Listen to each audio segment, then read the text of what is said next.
വൃന്ദാവന യാത്ര. ഓം നമോ ഭഗവതേ വാസുദേവായ. കൊച്ചുമക്കളെല്ലാവരും ഇരിക്കൂ, നമുക്ക് കഥ തുടങ്ങാമല്ലേ?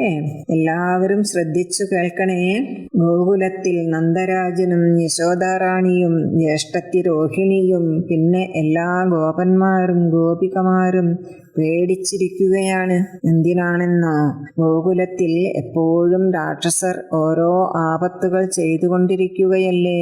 ഇനി എന്താണ് നടക്കാൻ പോകുന്നത് എന്നറിയാതെ പേടിച്ചിരിക്കുകയാണ്. നന്ദഗോപർ ഗോപന്മാരെയെല്ലാം വിളിച്ചു വരുത്തി. എന്നിട്ട് എല്ലാവരും കൂടി ഇരുന്ന് ആലോചിക്കുകയാണ്, ഇതിൽ നിന്നും രക്ഷപ്പെടാൻ എന്താണ് ഒരു വഴിയെന്ന്. നന്ദഗോപരുടെ ഉറ്റ ചങ്ങാതിയാണ് ഉപനന്ദൻ. അദ്ദേഹം ഇങ്ങനെ പറഞ്ഞു, നമുക്കെല്ലാവർക്കും കൂടി ഇവിടെ നിന്ന് മറ്റൊരു സ്ഥലം തേടി പോകാം. ഇവിടെ നിന്നാൽ ഇനിയും അവർ ദ്രോഹിക്കും, കുട്ടികളെയെല്ലാം കൊല്ലും. ഇപ്പോൾ തന്നെ എത്ര പ്രാവശ്യമായി പൂതന വന്നു, ശകടാസുരൻ വന്നു, ചുഴലിഭൂതം വന്നു.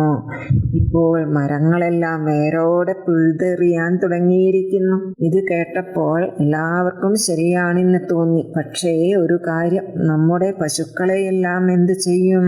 പശുക്കളില്ലെങ്കിൽ നമ്മൾ എങ്ങനെ ജീവിക്കും എന്നായി എല്ലാവർക്കും. അപ്പോൾ ഉപനന്ദനൻ പറഞ്ഞു, ഗോകുലത്തിന്റെ പടിഞ്ഞാറേ അറ്റത്ത് കാളിന്തിയുടെ തീരത്ത് വൃന്ദാവനം എന്ന് പേരായ സ്ഥലമുണ്ട്. ഗോവർദ്ധന പർവ്വതമുണ്ട്.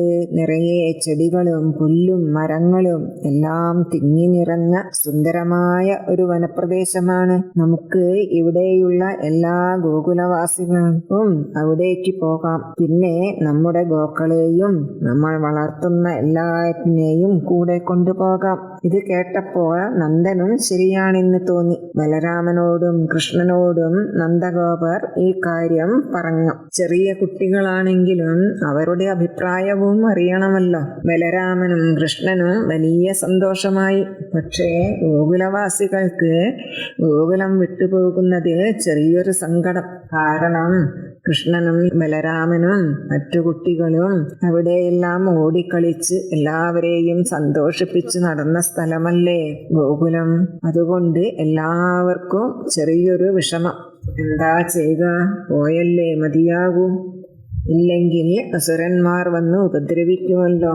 ഗോപന്മാർ എല്ലാവരും മണ്ടികൾ തയ്യാറാക്കി. ഗോപികമാർ തുണികളും പാത്രങ്ങളും എന്ന് വേണ്ട എന്തെല്ലാമാണോ ഉപയോഗിക്കുന്നത് അതെല്ലാം എടുത്ത് കെട്ടിവെച്ചു.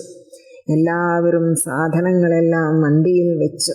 വൃദ്ധന്മാരും വൃദ്ധകളുമെല്ലാം വണ്ടിയിൽ കയറിയിരുന്നു.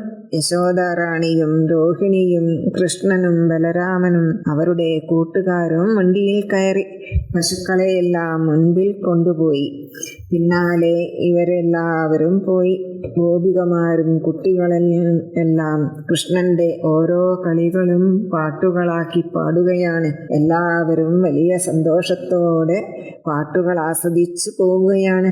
ഗോപികമാരും കുട്ടികളും പാട്ടും കളികളുമായി വന്നതുകൊണ്ട് ആർക്കും ക്ഷീണമൊന്നും മനസ്സിലായില്ല. അങ്ങനെ വൃന്ദാവനത്തിലെത്തി. എല്ലാവർക്കും ആശ്ചര്യം, എത്ര സുന്ദരമായിട്ടുണ്ട് ഈ സ്ഥലം.